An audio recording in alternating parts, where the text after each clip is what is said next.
종교는 헛된 말뿐이에요. 우리 성경은 말씀이 육신이 되었다. 이 보이는 현상으로 현현되었다는 거죠.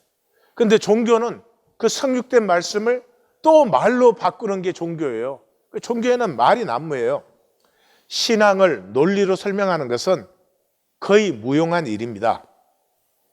신앙은 이렇게 산다, 이렇게 사는 것이다, 이것이다라고 제시를 해야 되는 것입니다.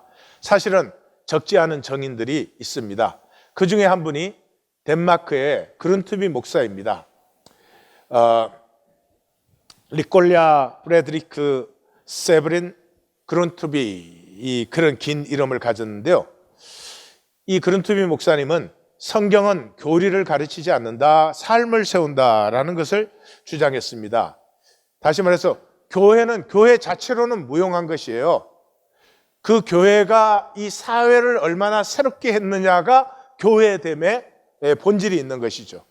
그러니까 최고 무용한 교회는 몇만, 몇십만씩 모아놓고 그 안에서 그 모아놓은 사람들을 컨트롤하려고 하는 것은 악한 것 중에 악한 것이죠. 그런데 지금 기독교는 전부 그것 아니겠어요? 이 그룬투비 목사님은 코펜하겐대 키에르케고르가 졸업한 코펜하겐대를 졸업했습니다.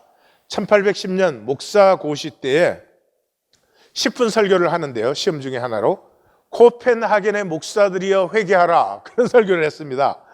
그래서 시험관들은 아주 우수했다고 하는데 그때부터 목사들의 공동의 적이 됐습니다.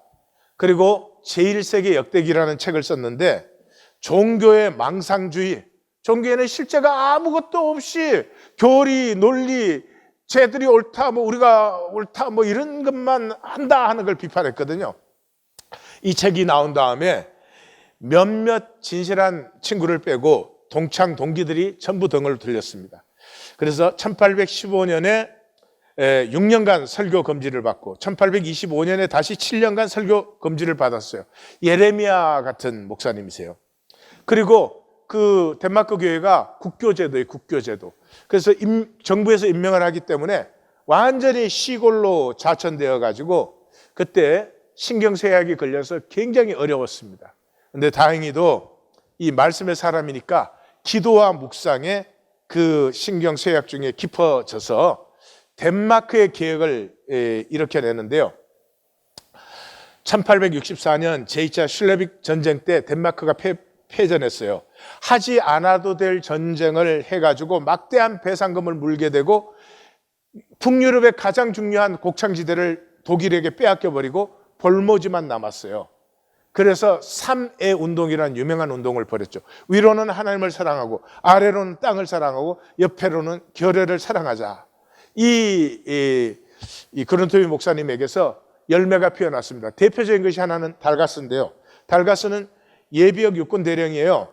근데 이 그룬투비 목사님의 국토 사랑에 그 감동을 받아가지고 볼모지 땅만 남았어요. 근데 거기에 나무 심기를 했어요. 노르웨이 전나무를 심기를 해가지고 덴마크가 면적에 비해서 최대 목재 수출국이 되고요. 그 볼모지가 다 옥토로 변했습니다. 그 다음에 크리스찬 콜, 결의 사랑이라는 것에 감동을 받은 크리스찬 콜은 국민교육을 일으켰어요.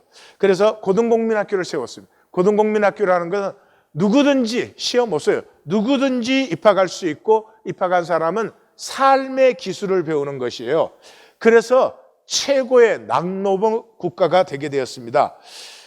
이 크리스찬 콜에겐 유명한 얘기가 있죠. 시골에 들어가서 고등국민학교를 세우고 일기 정원을 15명으로 이제 정하고 개학식 날이 됐는데 2명밖에 안 왔어요.